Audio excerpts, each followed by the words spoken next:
तो आज हम कक्षा 8वीं के सामाजिक विज्ञान के भूगोल पाठ का 2 जिसमें है भूमि, मृदा, जल के बारे में पढ़ेंगे। पहला, तंजानिया।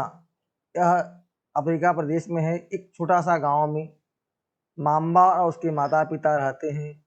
वहाँ के भूमि चट्टान होने के कारण मक्का और सेम के अतिरिक्त अन्य फसल नहीं होता था। माम्बा अपने भाइयों के साथ बकरियों की देखभाल में मदद करती थी। और दूसरा जो है देश न्यूजीलैंड। पीटर अपने चाचा के साथ कारखाने में सहयोग करता था। यहाँ की भूमि उपजाऊ होने के कारण अन्य फसल लेते हैं। भूमि, मृदा, जल, प्राकृतिक वनस्पति में भिन्नता है। चौथा है, विश्व की 90% जनसंख्या भूमि क्षेत्र के 30% भाग पर ही रहते हैं। शेष 70% भूमि पर या विरल जनसंख्या है या वहाँ निर्जन है। इसका मतलब है 70% भाग पर जनसंख्या ही नहीं है या वहाँ निर्जन है, जनसंख्या ही नहीं रहती। अगला है जैसे भूमि। यह भूमि जो है महत्वपूर्ण प्राकृतिक संसाधन है। भूपृष्ठ के कुल क्षेत्रफल का 30% भाग भूमि है। हमारा जो भूमि है प्राकृतिक संसाधन होने के कारण हम इससे सभी चीज़ लेते हैं, लेकिन उसका कुल क्षेत्रफल का 30% भाग पर ही हम भूमि है, अन्य जो है निर्जन है या जल है या पहाड़ है। अगला जो है अब जनसंख्या आता है। जनसंख्या का वितरण जलवायु में भिन्नता के कारण असमान है।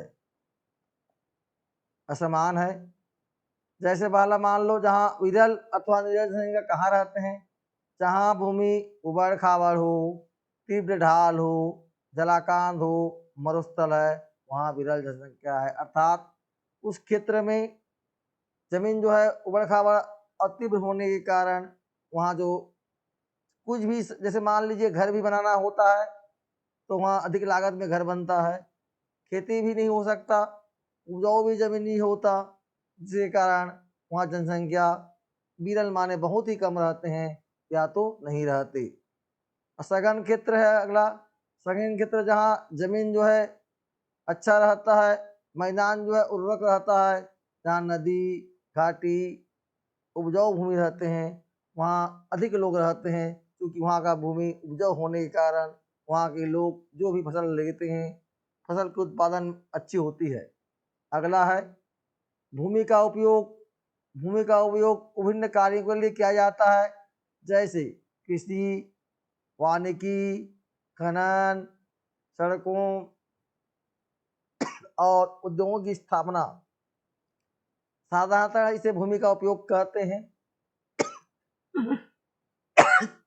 हम जो है विश्व में जैसे कुछ देश लिए हैं, इसमें भूमि के उपयोगों के अनुसार क्षेत्रफल का जो प्रतिशत है उसमें हम इस प्रकार लिए हैं। जैसे ऑस्ट्रेलिया है देश, यहाँ फसल भूमि कुल भूमि का 6% में लेते हैं फसल, और वहाँ का चारागाह है 56% है, और वन जो है 14% में है, अन्य उपयोग जो है 24% में करते हैं। ब्राज़ील देश है जिसमें वहाँ कुल भूमि में 9% भूमि में फसल लेते हैं और 20% भूमि जो है चारागाह है, और 66% भूमि जो है वन है, और 5% भूमि जो है अन्य उपयोग के लिए होता है। कनाडा में हम देखते हैं 5% भूमि जो है फसल के लिए किया जाता है, 4% भूमि जो है चारागाह के लिए है, और 39% भूमि में वन है, और अन्य उपयोग के लिए 52% किया जाता है। चीन में देखते हैं, चीन में कुल भूमि का 10% जो है फसल के लिए, चारागाह के लिए 34%, वन के लिए 14% और अन्य उपयोग के लिए 42% होता है। फ्रांस में जो भूमि का उपयोग किया जाता है फसल के लिए वो 35% है, और चारागाह के लिए 21% है, वन के लिए 27% है, अन्य उपयोग के लिए 17% है। भारत जो हमारा देश है, यहाँ कुल भूमि का फसल के लिए 57% भूमि पर फसल किया जाता है, और सिर्फ 4% भूमि पर चरागाह है, वन जो है 22% पर है और अन्य उपयोग जो 17% भूमि पर है। उसके बाद जापान, जापान देखते हैं, फसल भूमि 12% है, माने 12% भूमि पर फसल उगाया जाता है और चरागाह जो है 2% पर है और वन जो है 67% पर है, अन्य उपयोग जो है 19% भाग पर है। रूस, रूस जो है फसल भूमि माने 8% भाग पर फसल लिया जाता है, चरागाह 5% पर लिया जाता है, वन जो है 44% पर लिया जाता है, अन्य उपयोग जो है 44% भूमि पर होता है। अब देखते हैं यूनाइटेड किंगडम, जिसमें कुल भूमि का है 29% भाग पर फसल लेते हैं, चरागाह 40% पर होता है, वन जो है 10% है और अन्य उपयोग जो है 16% है।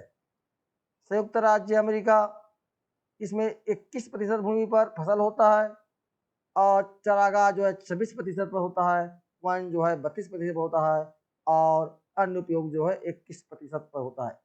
इस इतने देश का हम अगर उसका औसत निकालते हैं विश्व में, तो कुल फसल भूमि इतने देश में 11% पर फसल होता है और 26% भाग पर चरागाह है और 31% भाग पर वन है, अन्य उपयोग जो है 32% भाग पर है। अब देखते हैं हम इतने जो देश हैं जो फसल उगाते हैं, तो कौन सा देश ऐसा देश है जो सबसे अधिक भूमि जो है फसल के लिए है, वो है भारत। देखते हैं 57% भाग भारत जो है फसल उगाता है, सबसे अधिक है। और चरागाह में हम देखते हैं ऑस्ट्रेलिया, चरागाह में हम देखते हैं ऑस्ट्रेलिया जो कि 56% भाग पर वहाँ चरागाह है और यहाँ सबसे कम जो है चरागाह में जापान है। इसी प्रकार वन में देखते हैं, वन में सबसे अधिक जो है 67% भाग जापान है और सबसे कम जो है यूनाइटेड किंगडम 10% है।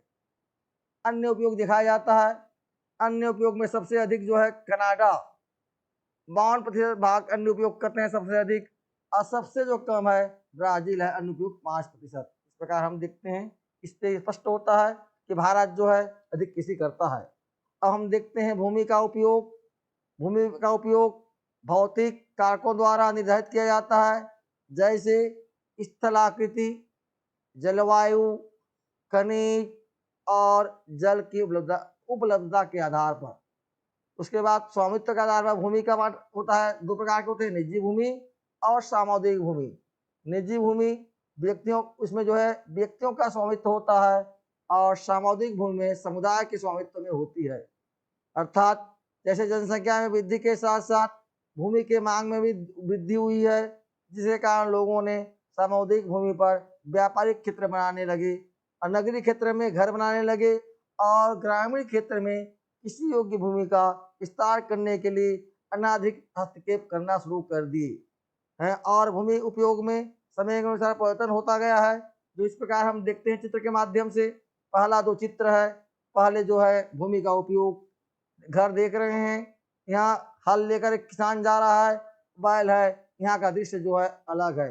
दूसरा वाला चित्र हम देखते हैं, यहाँ थोड़ा सा वहाँ से उन्नत हुआ है, किसान जो हल चला रहा था वह जो किसान अब है ट्रैक्टर से काम चला रहा है, वहाँ जो रास्ता था उबड़ खाबड़ था वह बन गया है। अगला हम तीसरा चित्र देखते हैं, यहाँ का जो बसावट है वह अलग है, वहाँ ट्रैक्टर का चित्र दिख रहा था, यहाँ बस कार का चित्र दिख रहा है और रास्ता जो है साफ सुथरा है, घर भी अच्छा बिल्डिंग बना हुआ है। अगला हम चौथा देखते हैं, आज के अनुसार हम देखते हैं आज कितना यह जो है मकान 3 मंजिला 4 मंजिला का बना हुआ है, यहाँ ट्रेन भी चल रहा है और बस भी चल रहा है, इस प्रकार से घर भी अच्छे हैं। इस तरह भूमि के उपयोग